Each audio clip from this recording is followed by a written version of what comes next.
Hey folks, Jackdaw here. Get ready to don your tinfoil hats because today we're delving into the title of the next Dragon Age hero and uncovering how clues about our new role in Dreadwolf have been hidden in plain sight all along. We'll also be exploring the fascinating link between our new hero and Solas, as hinted in Dragon Age Inquisition, and how this connection is further emphasized with our hero's new title. So drumroll please. From the era of the Warden, Hawke, and the Grand Inquisitor, we now introduce the next hero facing Thedas. Please, let's all give a warm welcome to Rook.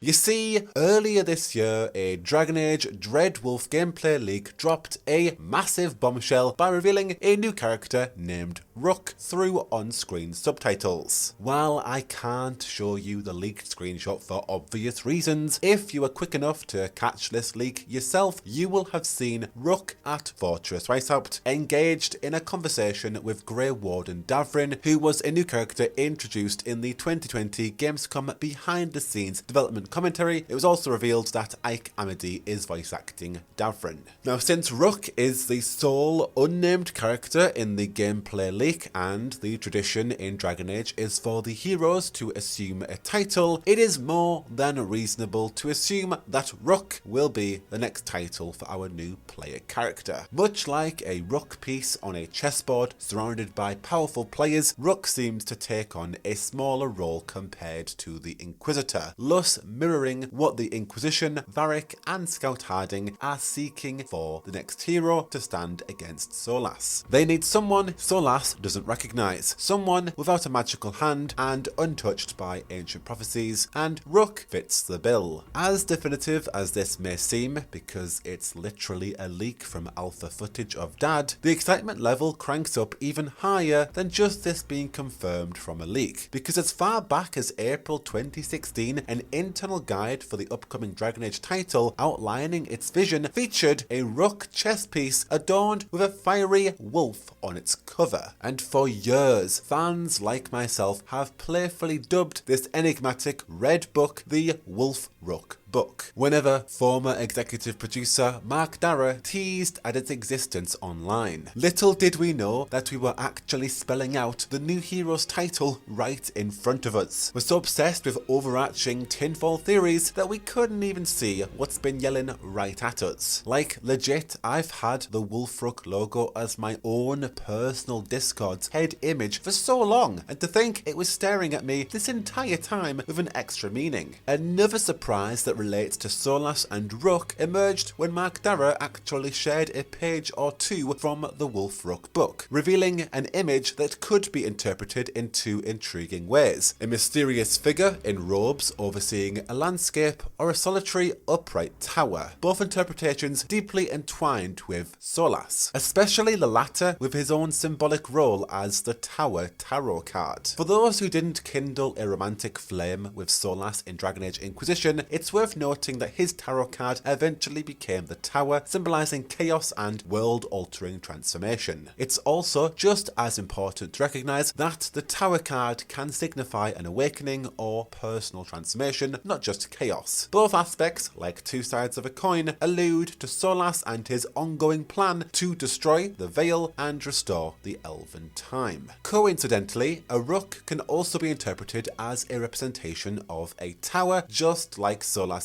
tarot card. Interestingly, according to the very exciting Encyclopedia of Chess, earlier versions of chess referred to the Rook piece as the Tower, which perfectly aligns with what I'm about to say. It's almost as if our new hero is a direct mirror of Solas, hinting that they also may undergo a world-altering transformation on their journey to thwart Fen Hurel. Now, what makes Solas' intentions of our new hero stand out is the Wolf Rook logo. In my opinion, with this wolf positioned above the Rook, it gives the impression that Solas exerts some form of influence or dominion over our new hero. It's as if he's watching them from above, maybe even the Fade, diligently observing their every move like an adversary in a game of chess, biding his time before making his foul move. And speaking of chess, it's fascinating that our new hero resembles a Rook, the second most powerful piece on the chessboard. In chess, a Rook can can move horizontally or vertically across any number of squares without leaping, and has the ability to capture an enemy piece in its path. Additionally, the Rook plays a key part in castling, a special chess move that involves the king and the rook to checkmate. Now, I don't know about you or if I'm just reading way too much into the rules of chess, but I think this perfectly aligns with our new hero as someone with significant freedom from Solas to traverse the realms of Thedas, whether that be in the physical world or in the Fade. The Rook's primary role in chess is to capture their adversary, which seems quite fitting since our ultimate goal seemingly is to locate and thwart Solas. And lastly, considering the Rook piece's involvement with the king to checkmate, it hints at the dynamic between our new hero and the Inquisitor, indicating that the Inquisitor still has a part to play in this unfolding narrative, and they may just have quite a personal connection with our Rook, ultimately leading in a conclusion with Solas. As another quick fire tinfoil out there, a Rook also refers to a bird, known for its intelligence, complex behaviour and problem-solving abilities. Interestingly enough, Rooks are known to be friends with Jackdaws and often belong to rookeries, which hopefully casts your mind back to Inquisition within Skyhold's own rookery, where Spymaster Leliana utilised a vast network of ravens to carry out her own machinations across Thedas. This might suggest that our Rook could be operating as a spy, perhaps even operating on behalf of the Inquisition's remnants or something of the sort. Either way, with both chess and bird representations, this time around it feels like we're stepping into a different narrative archetype. Rather than being the prophetic chosen one, Rook's character seems to emphasise consensus building and teamwork. It's not to suggest that Rook won't possess considerable power though. Again, the Rook chess piece was the second most powerful player on the board. But now we get to our deeply unconventional but fascinating piece of foreshadowing in Dragon Age Inquisition that connects Rook and Solas even further, and you'll never guess what it is. It's a flipping chess match. Of course it is. We couldn't have had anything more on the nose, hinted back in 2014. Sorry folks, we're talking about chess once more. So Solas and Iron Bull decide to face off each other in a game of mental chess that only takes place in party banter once the charges have been spared. And so this chess match unfolds with Solas developing his pieces early, making dramatic and aggressive moves, while Iron Bull takes a more cautious approach, seeking weak spots. It's a reflection of their personalities and, as we'll see, a glimpse into Solas's future plans. Solas is bold pretty much straight away and almost reckless, sacrificing both of his rooks, a bishop, which in Dragon Age lore is called a mage piece, and even his queen, all to set the stage for a final checkmate with his bishop and 2 knights. First of all, the fact that Solas sacrifices even his queen to win the match is painful enough, foreshadowing his breakup with a romanced Inquisitor and the future sacrifice of Mafal that happens in the post-ending credit scene of Inquisition. Additionally, the early sacrifice of both of his rooks doesn't bode well for our new hero's prospects. Most notably though, it is the bishop or mage piece that ultimately takes down Iron Bull's king. The 2 knights certainly helped alongside him. So who could they represent? 2 elven gods perhaps? Also, in this metaphorical chessboard that represents key figures in Solas' story, who is the king in this instance that Solas ultimately defeats? All in all, this chess match paints a challenging picture for our next hero. What if, unbeknownst to our new hero, they are merely a pawn, or should I say a rook, in Solas' grand chessboard, echoing the symbolism of our rook and Solas' representation as the tower in the tarot card? Could our new hero unwittingly become an innocent rook, manipulated by Fen'Harel in his grand scheme to shatter the veil and bring about the rise of the Elven times once more? Complete world-altering transformation. Can Rook have a say in that, as teased by the tarot card representation? Who knows? That's all I've got for today. The pieces of this puzzle are falling into place, and I just can't wait to see how the story of Rook and Solas is gonna unfold in Dreadwolf. Let me know all of your thoughts down below. What do you think about this theory? Is it all connected, or am I just absolutely mad? I have been Jackdaw, and you are already in the right place for the latest on Dragon Age Dreadwolf. Until next one, I should go. Whoa, whoa, whoa, whoa, whoa, whoa, whoa, whoa, whoa, whoa, whoa.